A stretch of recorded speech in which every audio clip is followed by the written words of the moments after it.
Je dois dire un truc, si quelqu'un est intéressé par l'achat d'un château en France en 2025, celui-ci, il faut le voir absolument. Les tarifs au mètre carré restent très abordables.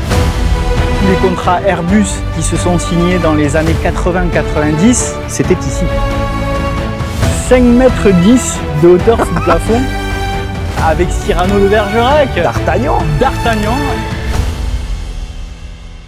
Bonjour à tous et bienvenue sur notre chaîne YouTube Leggett. Aujourd'hui, je suis avec Louis Jérôme pour vous présenter un pur bijou. 1000 ans d'histoire derrière ces murs, un domaine unique dans le sud-ouest de la France, sous le soleil du sud-ouest de la France. Mais avant que nous entrions dans cette bâtisse absolument fabuleuse, Louis Jérôme, bonjour. J'aimerais vraiment que tu nous parles de la région. Où sommes-nous exactement? Cyril, je suis sincèrement ravi que tu sois avec nous aujourd'hui en Occitanie, au cœur de la Gascogne. Gascogne qui est quand même le pays des mousquetaires, oui, avec Cyrano de Bergerac, D'Artagnan, et connecté avec Gaston Fabius, qui était un des seigneurs les plus populaires de la région. Et nous sommes sur le secteur de Toulouse. Récemment, on a doublé, je crois que c'est la ville de Lyon. On est passé 510 000 habitants, nous sommes passés 3e de France. Toulouse, fabuleuse ville rose, connue pour bien sûr la brique rouge, la brique rose, la place du Capitole, Claude Nougaro, la culture, la musique, absolument tout. Écoute, on est juste à côté de Toulouse, puisque Toulouse est à 25 km de ce bijou. Là, nous sommes à peine à la 2e couronne de Toulouse, ce qui fait qu'on est vraiment juste à côté de tout, et particulièrement à 20 km en fait de l'aéroport international de Toulouse. Ça, c'est vraiment très important parce que en termes d'accessibilité, que ce soit pour aller passer une soirée au restaurant ou simplement prendre un avion et aller à l'autre bout de la planète, c'est à côté d'ici. Absolument. Et ce qui est formidable sur la région toulousaine, c'est qu'on a un accès hyper rapide, que ce soit sur la Méditerranée ou que ce soit l'océan ou encore les pistes, quoi. Ah ben là, écoute, si tu as envie d'aller sur Narbonne plage ou un petit peu plus bas là sur des très beaux paysages, tu es à peu près à 2h15, 2h30. Idéal pour, encore une fois, tu pars le samedi matin, tu passes le samedi, le dimanche, tu reviens le dimanche soir et tu as passé une super journée. C'est totalement idyllique, c'est ce que font les Toulousains. On a parlé de Toulouse, on a parlé de la Gascogne, on n'est pas loin d'Armagnac. Mais en fait, c'est une région viticole, c'est une région culturelle. Tu as le Gers qui est juste à côté, oui.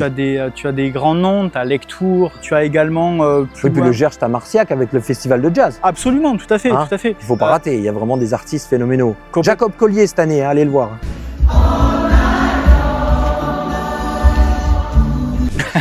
Non, je t'assure. On doit être à peu près à 1 heure, même pas de Albi. Albi, la plus belle cathédrale que j'ai jamais vue. Bah oui. Il faut aller voir la cathédrale d'Albi. Protégée par l'UNESCO. Ouais. L'intérieur, c'est de la dentelle, hein, là, j'ai jamais vu ça. Il y a un monument. Le trésor. Ben, c'est l'art de vivre dans le sud-ouest, quoi. C'est ça. Et c'est là où vraiment je veux poser les choses en disant, ça reste un lieu vraiment confidentiel. Je parle vraiment de toute la région, en fait, de la Haute-Garonne, et puis au-delà, les départements limitrophes. On est sur une partie qui longe les Pyrénées, donc ça reste encore vraiment un écrin protégé, j'ai envie de dire. Complètement, mais tu as raison sur le terme confidentiel. On est sur une sorte de luxe confidentiel. Absolument. Ça, c'est... Alors, à la fois, il y a un potentiel énorme, parce que c'est sûr qu'entre le tourisme qu'il y a ici, je veux dire, c'est un aimant Toulouse. C'est un aimant. C'est un pôle d'attraction économique. Airbus, l'aérospatial et tous les sous-traitants. Je veux dire, c'est des milliers d'entreprises. Il y a des universités fabuleuses, c'est médecine, beaucoup de jeunes, juridique. Donc c'est très vivant, très dynamique. Absolument. L'art, la culture est très développée ici. Donc on a à la fois ici le côté rural parce qu'on est dans un petit village, mais en même temps on est à côté d'une grande ville, on est aux portes des stations de ski. Hein. Oui, on a combien là? Ben là, si tu veux aller à Super Bagnères, on est à peu près à 2h20.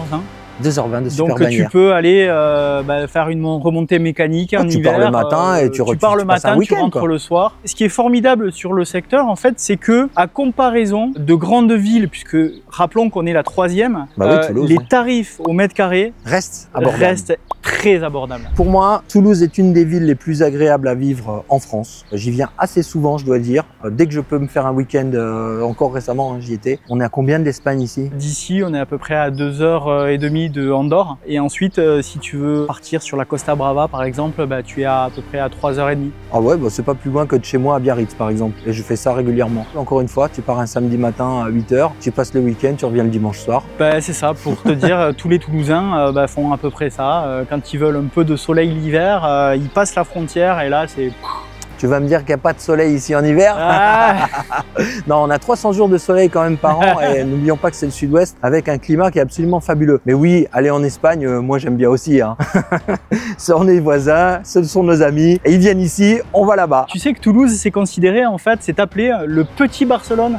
Ah bon? Ouais. Ben, je n'en savais rien. Écoute, il y a une communauté très importante d'Espagnols qui sont déjà présents. Ah ouais. Et puis le style de vie toulousain ressemble étrangement à ce qu'on peut retrouver à Barcelone.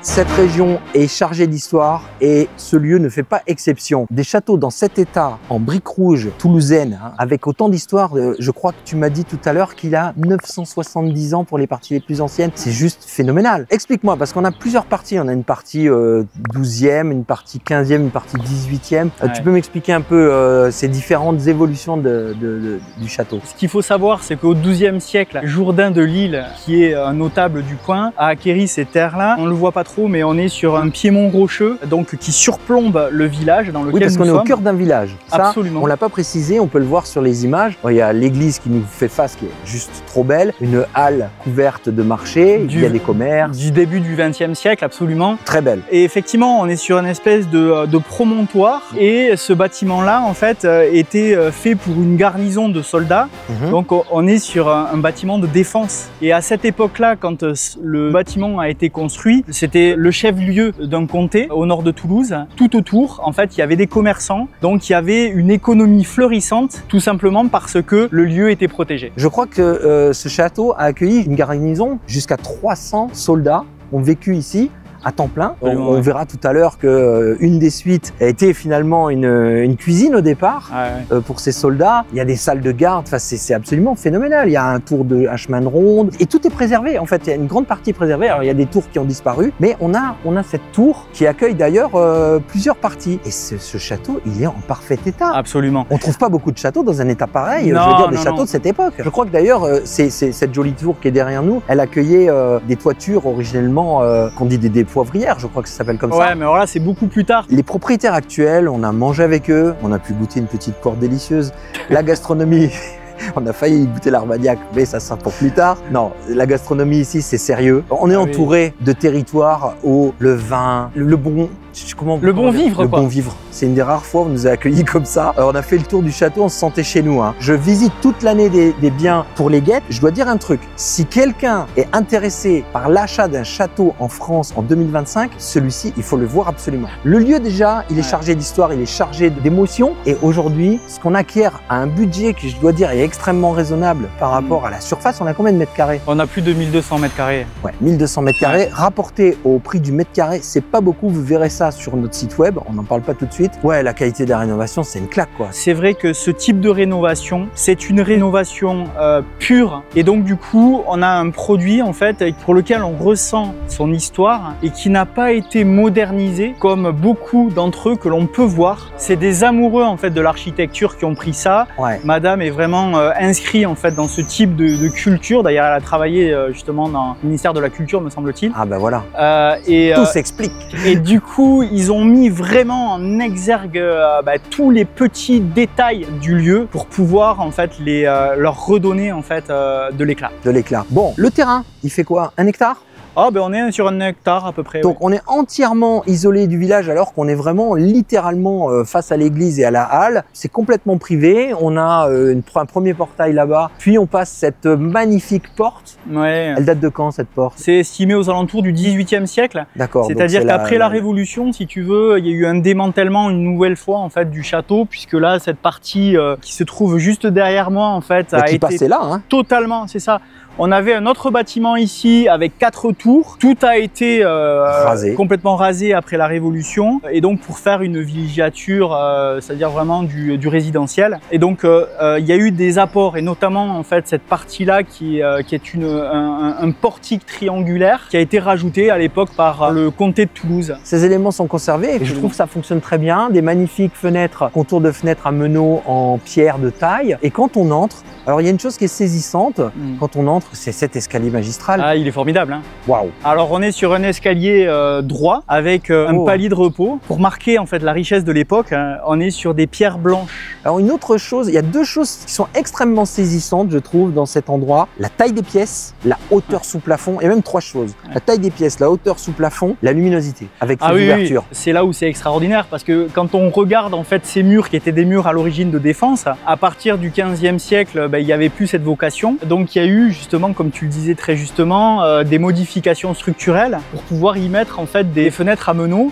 Ce qui fait que dans les pièces que l'on va voir tout à l'heure, on a 5,10 m de hauteur sous le plafond. C'est phénoménal. Ça crée une luminosité intérieure, mais Alors non seulement les pièces sont énormes, mais en plus avec cette grande hauteur, je sais pas, il y a un sentiment d'apaisement. Tu arrives là-dedans, tu fais waouh, je suis bien quoi. C'est grand, c'est accueillant. C'est ça, on a des parquets, on a de la tomette traditionnelle locale, on a du parquet véritable de belle facture. Revenons-en à ce bâtiment. C'est un endroit qui accueille des mariages. Il y a une bonne raison à ça. On a des pièces de réception phénoménales, que ce soit l'orangerie 400 m² à l'extérieur, grande terrasse, des salles de réception à ce niveau-ci. On verra la suite nuptiale. Mon Dieu, j'ai rarement vu une suite aussi belle que ça. À noter que d'ailleurs cette suite, elle se trouve dans cette tour, hein, je me trompe pas, c'est cette tour qui est là? Oui, tout à fait. En fait, il y a quelque chose de particulier avec cette tour. Tu pointes cette partie-là et tu vois, tu le sens, c'est la partie la plus ancienne. C'est la partie du XIIe siècle qui a été conservée. Il y a eu un démantèlement avec des reconstructions, mais cette partie est la plus ancienne. D'accord. Et donc on a la chance que cette tour du XIIe siècle soit encore debout. C'est rigolo. On peut se promener dans l'épaisseur du mur, dans la paroi. Il y a un escalier qui fait le tour. C'est ça. Et qui dessert depuis la cuisine privée jusqu'à une chambre, une suite au premier et une chambre privative au deuxième. C'est la particularité en fait de ce bâtiment, puisque c'était une stratégie, c'était de la défense, c'était un lieu de défense. Et là, effectivement, c'était un lieu en fait pour pouvoir circuler dans les étages sans que l'assaillant puisse le voir. Donc on a un escalier à l'intérieur même de la paroi de cette tour. Absolument phénoménal. C'est génial. L'église. Alors oui, tout à fait, il est inscrit depuis 1920, je crois, ou 1924 au bâtiment de France. Des trésors, ce château, il en regorge à chaque étage, à chaque pièce. Tu peux me décrire un peu ce qu'on trouve ici? Quand on rentre au niveau du portique, là, juste avant, il y avait ce qu'on appelait en fait les écuries. Ensuite, on arrive ici. Aujourd'hui, il y a une office. On peut tout à fait garer un camion pour pouvoir déposer tout ce qui est alimentaire, avec derrière une cuisine dite office pour pouvoir nourrir donc toutes les convives. Ensuite, nous sommes dans cette magnifique espace, la cour d'honneur. Une cour d'honneur avec une très belle terrasse ici. Hein. Si on part sur l'aile de gauche, nous allons voir ici en fait toute une partie qui a été donc démolie avec cette fameuse cheminée qui va dépasser un petit peu du mur, qui correspondait à un élément qui était à l'époque, qui fut mais n'est plus. Donc ici, là, on a une entrée principale. Là, ici, on peut apercevoir l'escalier principal. Tout à fait. Sur la gauche, une grande salle de réception. Si on traverse, puisque c'est complètement traversant, on se retrouve sur l'autre terrasse derrière et l'orangerie. Et ensuite, dans le prolongement, donc complètement à gauche, ici derrière cette terrasse, qu'est-ce que c'est? Alors de ce côté ici, on est sur ce qu'on appelle en fait la salle des chevaliers. Donc on est sur un espace plutôt en fait pour prendre l'apéritif. C'est un lieu qui est sympa parce que on a une vue sur l'extérieur. Oui, puis tu peux ouvrir les grandes portes vitrées et rentrer, sortir. Ça communique avec tout ce soleil. Plus de 300 jours de soleil par an hein, ici. Et ce que l'on voit pas, mais qui est en étage un petit peu plus bas en fait, au niveau de la partie gauche, c'est qu'il y a une salle. Aujourd'hui, c'est une salle pour accueillir les soirées, notamment pour faire une boîte de nuit où il y a tout le matériel, si tu veux. Dire la pièce à gauche là. La pièce à gauche, oui, elle est très grande. Donc on est sur pareil des voûtas. C'est comme des caves, donc toujours avec beaucoup de magnificence là-dedans. Au-delà de l'aspect purement historique, est-ce que tu peux m'en dire un peu plus sur ce qui a pu advenir de ce château plus récemment, dans un âge, je dirais, des années 70, 80, et puis jusqu'à aujourd'hui? C'est un haut lieu des fêtes toulousaines. C'est une institution, j'ai envie de dire, parce que le Toulouse a pu faire des fêtes formidables ici, grâce à Airbus ou même avec des politiciens. Il y a eu le mariage de Patrick Bruel également. Il y a eu des gens célèbres comme le rugbyman Pelouse, qui est venu se marier ici. Et puis tous les contrats Airbus qui se sont signés dans les années 80-90, c'était ici. Il a accueilli du beau monde. Ensuite, il est tombé un petit peu en désuétude, des histoires familiales, ça, jusqu'à ce que les actuels propriétaires reprennent la main et lui redonnent vie. Bah oui, c'est ça, c'est-à-dire que l'ancienne propriétaire l'a mis en vente pour partir sur 2 autres pénades. Il se trouve que les propriétaires d'après, en fait, l'ont eu un certain temps, et puis la vie a fait que ce produit a été un petit peu laissé à l'abandon. Mais aujourd'hui, qu'il a retrouvé tout son flambeau, toutes ses couleurs, sa flamboyance, j'ai envie de dire surtout, c'est un lieu qui a été dédié, il a été conçu pour accueillir des mariages. Alors on comprend, hein, les terrasses, l'orangerie, les grands volumes, les grandes salles de réception, suite nuptiale. On peut accueillir combien de couchages ici? Combien de personnes peuvent dormir ici? Bah écoute, au total, sur toute la propriété, on est à 33 personnes qui peuvent oui, dormir sur place. C'est pas 33 chambres, c'est 33 couchages. 33 couchages, sans compter l'appartement privatif, puisqu'il y a une partie privative où on peut coucher 6 personnes supplémentaires. Donc à l'intérieur, 17 personnes plus 6 personnes pour les gérants si on part sur un côté professionnel. Et à l'extérieur, il y a 16 couchages. Louis-Jérôme, on a vu ce bien magnifique. Ton portfolio, il est absolument fabuleux. Franchement, je vous invite à aller voir le portfolio de Louis-Jérôme. Il est incroyable. Il est là parmi les plus belles propriétés qu'on a chez Leggett, en particulier les propriétés de prestige. Eh bien, Louis-Jérôme en a une grande partie. Je dois dire que tu es un agent absolument expert en la matière. Il faut dire aussi que la région regorge de petits trésors et tu as le chic pour les dénicher. On parle de quel budget? Ça va de quoi à quoi? Quel type de bien? Quel type de prix jusqu'à quoi? Effectivement, on peut retrouver des propriétés telles que des châteaux médiévaux de l'époque 15e, 16e. J'en ai un par exemple sur Vic-Fezensac. On est aux alentours de 550 000 €. Et ensuite, pour te donner d'autres informations, vers Moissac, j'ai un moulin qui est aux alentours de 880 000 €. Et puis, on peut aller jusqu'à 3 500 000 puisque j'ai actuellement un château style Renaissance dans l'Est toulousain, le château de Caraman. Il est fabuleux. Qui est aussi un petit bijou, également classé monument historique par rapport à sa chapelle. Allez voir le portfolio de Louis-Jérôme, le lien il est dans la description de cette vidéo. C'est absolument incroyable. Tu as parmi les plus beaux biens que nous avons en stock chez Leggett. Bien, écoute, je pense que c'est tout pour aujourd'hui. Si vous avez des questions, si vous voulez que Jérôme vous fasse visiter ce lieu magique, le lien vers la page web dédiée à ce château se trouve en description de la vidéo. Vous pouvez laisser un commentaire, une question, on fera suivre. Vous avez aussi un formulaire sur la page web pour vous adresser directement à Louis-Jérôme. Plus de photos, n'importe quelle requête, tu te feras un plaisir d'y répondre, je pense, d'accueillir, d'organiser une visite pour visiter ce lieu absolument incroyable et unique en France. Et puis, je crois que c'est tout pour aujourd'hui. N'oubliez pas de vous abonner à notre chaîne, d'activer les notifications pour recevoir les nouvelles vidéos lorsqu'elles sont publiées en priorité et de liker cette vidéo, ça nous aide beaucoup. Louis-Jérôme, franchement, un grand merci de m'avoir fait découvrir ce lieu qui est vraiment très très charmant et absolument impeccable. Je te dis à très bientôt parce que je suis sûr qu'on va se revoir pour d'autres vidéos similaires à celle-ci dans des lieux tout aussi magiques. D'ici là, on vous dit à bientôt. Au revoir. Cyril, merci, à bientôt, bye bye. Et la poire... il nous a promis l'Armagnac. Armagnac 78 après, hein. Ça c'est pas des blagues, je vous jure que c'est vrai. Non mais ça glisse un peu plus avec la poire quand même. Ça c'est ça la vie les gars. Ah. C'est vrai, non mais sans déconner, Ouais. sans déconner.